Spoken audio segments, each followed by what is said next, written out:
তো ভিডিওতে আমি পুতুল বানানো দেখিয়েছি। আজকে তোমাদেরকে পুতুলের জামা তৈরি করে দেখাবো।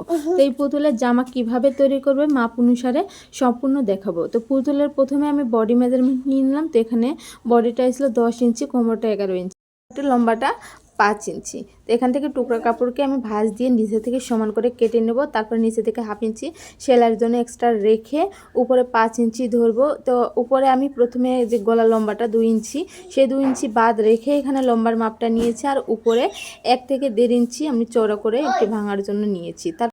ফুল জামার যে লম্বাটা এটা হবে 11 ইঞ্চি। তো যেহেতু আমি এখানে একটু 5.5 ইঞ্চি কেটেছিলাম, এটা কমিয়ে নিলাম, যেহেতু নিচের কুচির কাপড়টাকে কিন্তু বেশি না হলে বডির কাপড় থেকে ভালো হবে না। আর বডির যে কাপড়ের চওড়া আছে এটার ডাবল নিতে হবে, অর্থাৎ বডির কাপড়টা 2 ভাঁজে আছে, এটাকে আমি 4 ভাঁজে ভাঁজ করে নিলাম। নিয়ে উপরে এখানে হাফ ইঞ্চি সেলাইয়ের জন্য রেখে তারপরে এখানে যে লম্বাটা হবে, অর্থাৎ উপরে আমি 5 ইঞ্চি রেখে নিচে 11 ইঞ্চি লম্বা এবং হাফ ইঞ্চি বা 1 ইঞ্চি ভাঙার জন্য নেব। নিয়ে এই কাপড়টা মার্ক করে নিলাম। আর বাকি কাপড়টা আমি কুচির কাপড় তৈরি করব। তো এখান থেকে আমার যে গলা হবে, অর্থাৎ গলার চওড়াটা, এই গলার চওড়াটা আমি টোটাল 1.5 ইঞ্চি নিয়েছি। আর এখান থেকে আমি 3 ইঞ্চির চওড়া একটি কাপড় নিয়েছি। এখানে 16 32 ইঞ্চি আছে, এখানে লাগবে কিন্তু এর থেকেও ডাবল। তো যেহেতু এখানে আমার প্রিন্টের কাপড় অতটা ছিল না, যার কারণে আমি এই কাপড়টা নিয়েছি। আর এর যে ডাবল কাপড়টা লাগবে সেটা আমি খয়েরি কালার নিয়েছি, এক কালারের নিয়ে ওটা অ্যাটাচ করেছি, ওটা পিছন সাইডে দেবো, যেহেতু পুতুলের সামনের অংশটা কিন্তু মেন আকর্ষণ। তো আমাদের এক কালার কাপড় থাকলে অবশ্যই বেশি নিয়ে নেবে। তো এখান থেকে আমি যে 2 ইঞ্চির চওড়া একটি কাপড় নিয়েছিলাম, সেই কাপড়টাকে এভাবে করে 2 পাশ থেকে ভেঙে তারপরে মাঝখান থেকে অর্ধেক করে ভেঙে এই কুচির কাপড়টাকে এই কাপড়ের সাথে অ্যাটাচ করে নেব। আর এইটার লম্বা আমি যে নিয়েছিলাম 11 ইঞ্চি। এখন উপরে যে যতটুকু 1.5 ইঞ্চি মতো বাড়তি নিয়েছিলাম সেই কাপড়টাকে ভেঙে সেলাই করে নেব। তারপরে আমি বডিতে একটু মাপ দিয়ে দেখতেছিলাম যে আসলে বডিটা পারফেক্ট আছে কি না, যেহেতু পুতুল এখানে ফিটিং না হলে কিন্তু সুন্দর লাগবে না। তো যেহেতু পারফেক্ট আছে, এখন যতটুকু ভাঙার জন্য নিয়েছি অতটুকু পর্যন্ত এটাকে ডাবল করে ভাঁজ দিয়ে অল্প একটু সেলাই করে নেব। উপরে যেহেতু আমি বোতাম প্লেট দেবো, এই কারণে উপরের অংশ যেটা খোলা রেখেছি এটাকে কামিজ সাইড সেলাই মতো সেলাই করে নিতে হবে। তারপরে চিকুন চিকুন দড়ি পাইপিংগুলো তৈরি করে নিয়েছি, সেগুলো 3টা আমি অ্যাটাচ করে দেবো। এটা হলো বোতামের ঘর তৈরি করলাম।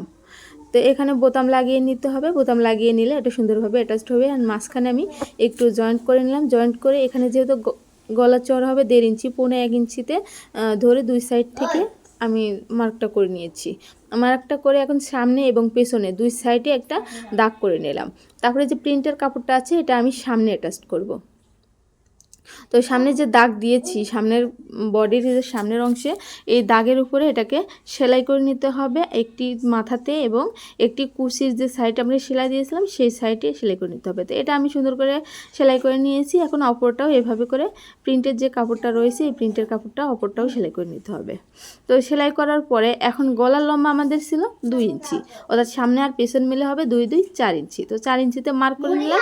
আর বাকি কাপড়টাকে যে পিছনে যে দাগ দিয়েছিলাম সেই দাগ বরাবর ধরে এই যে দাগের থেকে ধরে সেলাইটা করে দিতে হবে। সামনে যেভাবে সেলাই করেছিলাম সেমভাবে পেছনেও সেলাই করে দিতে হবে, তাহলে কিন্তু আমাদের বডির পার্ট কমপ্লিট হবে। তো সেমভাবে এটাও আমি সেলাই করে নেব। সেলাই করার পরে এখানে যে বোতামের ঘর তৈরি করেছিলাম এখানে চক দিয়ে দাগ করে নিয়ে বোতামগুলো অ্যাটাচ করে দেবো। তো সবগুলো বোতাম অ্যাটাচ করা হয়ে গেছে। এখন নিচের কুচির অংশটা করব। তো নিচের কুচির অংশের জন্য আমি যে প্রিন্টের কাপড়টা কেটে রেখেছিলাম সেটাকে সুন্দর করে ছোট ছোট করে কুচি দিতে হবে। কুচি দিয়ে এটাকে অর্ধেক ভাঁজ করে সেলাই করে নিয়েছি। এখন আমি মাপটা পারফেক্টভাবে দেখাচ্ছি। দেখো বডির যে কাপড়টা আছে একদম পারফেক্টভাবে মাপ আছে। যদি পারফেক্ট না হয় কুচিটা খুলে অথবা বেশি কুচি দিয়ে এখানে তৈরি করে নিতে পারো। এখন এই যে এটাকে ঢুকিয়ে চতুর্দিক থেকে গোল করে সেলাই করে নিতে হবে। তো সেলাই করার পরে আমাদের কুচির পার্টটা কিন্তু একদম এর সাথে জয়েন্ট হয়ে গেছে। তো এখন নিচের অংশটা ভেঙে নিতে হবে। নিচের ভেঙে নেওয়ার পরে জামাটা কমপ্লিট। এখন এই যে বোতাম ঘর দেওয়ার কারণে মাথাটা কিন্তু খুব সহজে ঢোকানো যাবে, ইজিলি ঢোকানো যাবে। এই কারণে আমি বোতাম ঘরগুলো দিয়েছিলাম। পেছন থেকে বোতামগুলো সুন্দর করে আটকে নিতে হবে। তো আটকে নেওয়ার পরে একদম বডির সাথে পারফেক্টভাবে অ্যাটাচড হয়ে গেছে।